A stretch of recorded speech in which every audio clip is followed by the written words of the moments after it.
Hey beautiful people, this is your host Clint from Paralounge, and I want to do a video today on my series of problems that may occur in drum circle.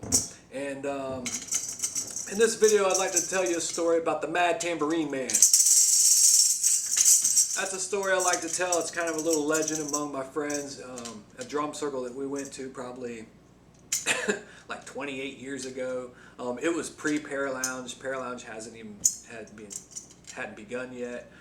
So it's just a story about me and some friends that were wandering around a music festival, and we knew there was a drum circle there, so we went and found it. And when we get to drum circle, we observed the Mad Tambourine Man.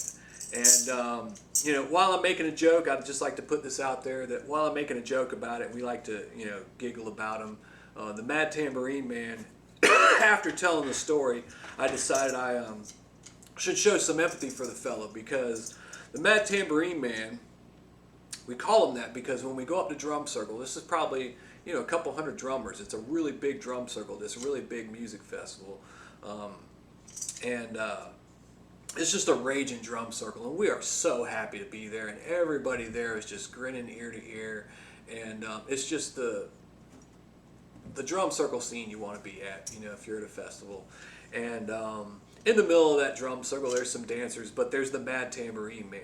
And he got that name because this fella, he had a gray beard down to his belly, a little long, thin gray beard, and he wasn't wearing a shirt, only wearing a pair of cut-off breeches, no shoes, just red leather Florida man skin. You can tell this fellow had been living in Florida his whole life and worked outside, and he's moving around the circle and he's dancing.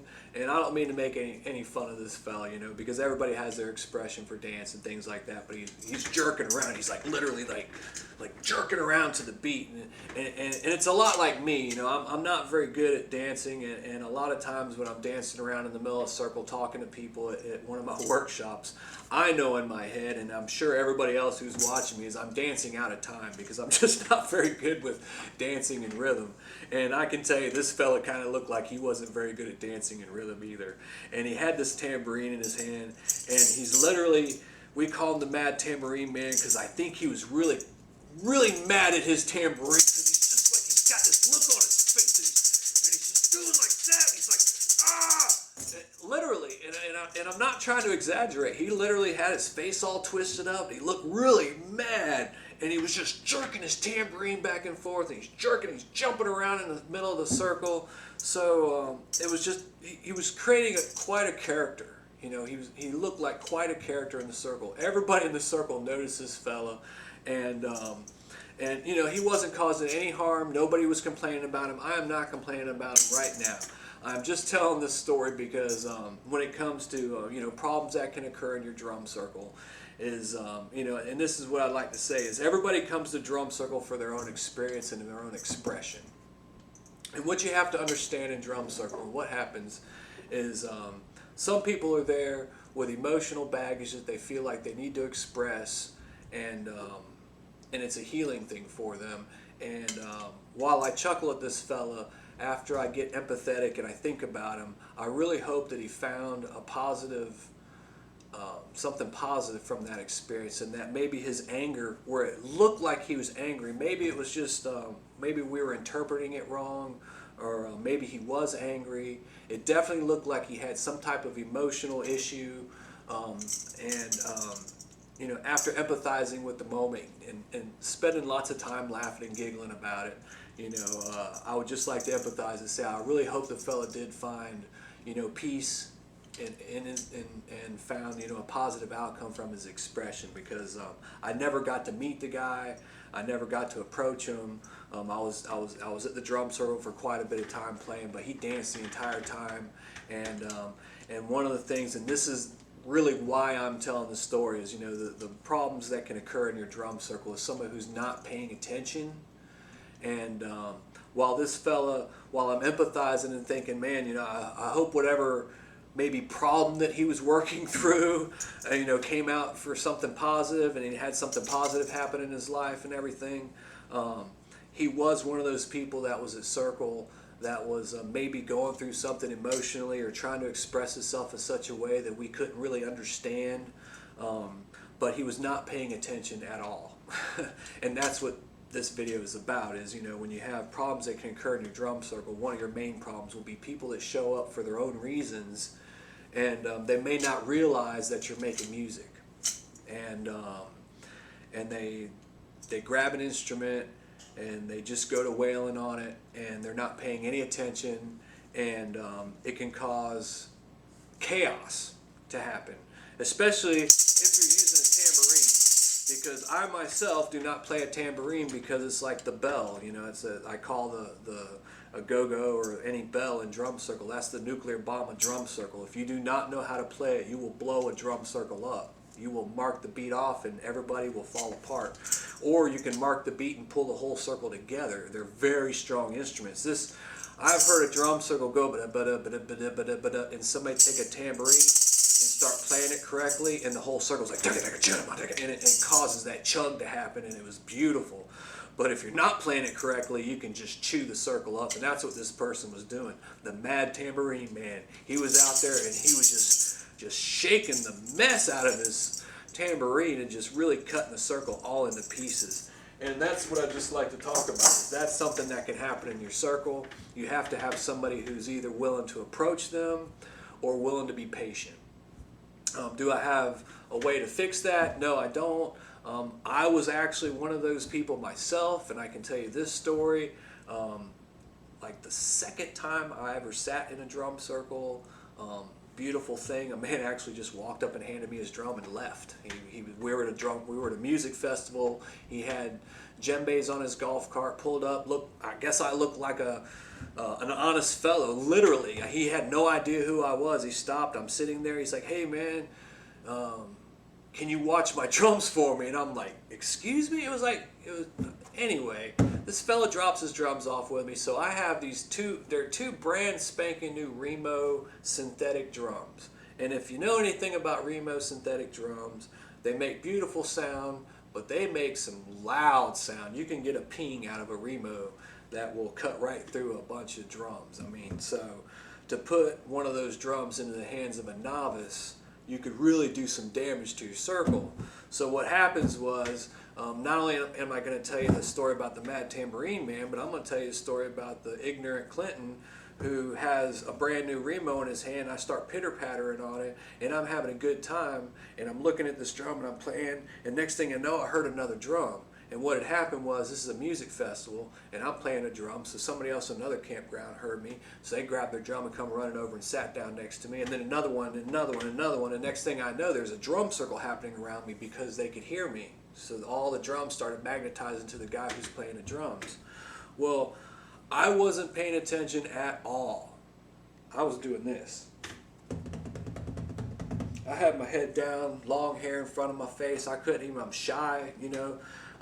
I wasn't paying attention. I could hear the drums. I had looked up a couple of times and saw that there's people sitting around, but I was in my own bubble, and I'm just wailing away on this drum. And I was so excited that I wasn't paying any attention. I was totally locked up in my own world. It was the first time I'd ever played this drum, so I was just so excited. And I'm the type of person that when I get excited, I get extremely excited. So I'm just like, yeah, and I'm just vibrating, yeah! And I'm playing this drum at 100 miles an hour, and this kind person could see what I was doing, and they were kind enough and had enough experience that they just reached down. They were standing right above me. Their drum was right here, and they just reached down and touched my shoulder, and like a gentle and angelic voice from heaven come down from all this chaos and said, "Brother, we want to play with you too." And it broke the spell. All of a sudden I looked up and like, all of a sudden I was in the moment. I wasn't in myself, I was in the moment, and I was like, oh my God, there's all these drummers around, and they were all looking right at me like, what are you doing? So, you know, that's my story about the Mad Tambourine Man, in my own story about not paying attention in circle, and that's something that's going to occur Hopefully it doesn't occur a lot, but it can occur and will occur if you're looking to host a drum circle. You can expect it. So that's my story about the Mad Tambourine Man and myself who wasn't paying attention. So if you're doing a drum circle, you can expect to have some folks show up and really get excited and have a good time and just start not paying attention to the music, and they just might cause a little bit of a kink in the sound. So be expecting that. A little bit of empathy and patience, and having a spokesperson who knows how to talk to people is always helpful. And you know, just let them know, hey, you know, be patient. First of all, I would say be patient. Give them a little while, see what they do. Give them a night. You know, if it's a drum circle you're sitting at that happens, you know, often, then just give them the night and see what they do. Let them get that expression out. You know, you could completely be changing somebody's life by giving them that little bit of you know, patience. Because if you decide that, you know, they're really messing the music up and they're really messing the scene up, as long as it's not too you know, severe or you know, causing stress and everything, I would say give them their space, because some people really need that space to express themselves and explore, hopefully getting some emotions out. And you know, so I say, just as my suggestion is be patient, give them that space at least once. And if it becomes a reoccurring thing where you're you know, going a drum circle and this person shows up every time and they're just wailing away and not paying attention and being a complete you know, distraction for the music, then you have to decide, you know, what you want to do to address the issue. And you know, you can leave some comments below, and you know, we can talk about it. But there's several ways, and I would say just use empathy and patience mostly. And if it becomes an actual problem, it becomes a stressful problem where you have a person who just doesn't understand that they're causing a commotion, and they don't understand that paying attention is part of being a community, then maybe they shouldn't be a part of your community, and other, you know, more harsh things may have to happen to remove them from your community. And I don't ever want it to go there, so I'm not encouraging that. But I have had several drum circles who have had occurrences where people showed up and became you know, disruptive, not paying attention, not really being conducive to the music. And in, you know, in more than half of those cases, they were able to develop a relationship with that person, and it became something beautiful and healing for them. And that's what I would encourage. Very rarely do you find a person that's going to show up at circle every time and become so disruptive and then not leave or not change when you approach them with a good attitude and a friendly attitude. If they don't listen to you when you approach them with a friendly attitude, and you try to, you know, approach them with some intelligence and say, brother, you know, we're here for this is what the group's here for, you know, perhaps, you know, this is a little bit distracting to us, what can we do to help you, is there something we can teach you, or anything you would like to learn, you know, those are the types of things that I would hope you would approach these folks with, and make it a healing situation, versus, you know, if they decide that they don't want to change and they just want to keep disrupting the circle and keep being a distraction, then you're dealing with somebody who just wants to be a center of attention and bring their drama into the circle and feed off of that, and that's something you want to get rid of. And I'm not sure how to do those types of things as far as removing people from your circle. That's something I haven't ever had to do. But I've had people complain very much as if they need to remove somebody from their circle, so we can talk about that. But thanks for listening to this video. I really just wanted to talk about the growth pains of drum circles and what can happen with you know, people who are not paying attention. And you know, that's my story of the Mad Tambourine Man and me. So thanks for checking me out and listening to me. Go to my website, www.paralounge.net, and check out the events we have coming up, because I think if you like drum circle, you're going to love what we do. So be safe, enjoy your next drum circle, and hopefully I'll see you next time.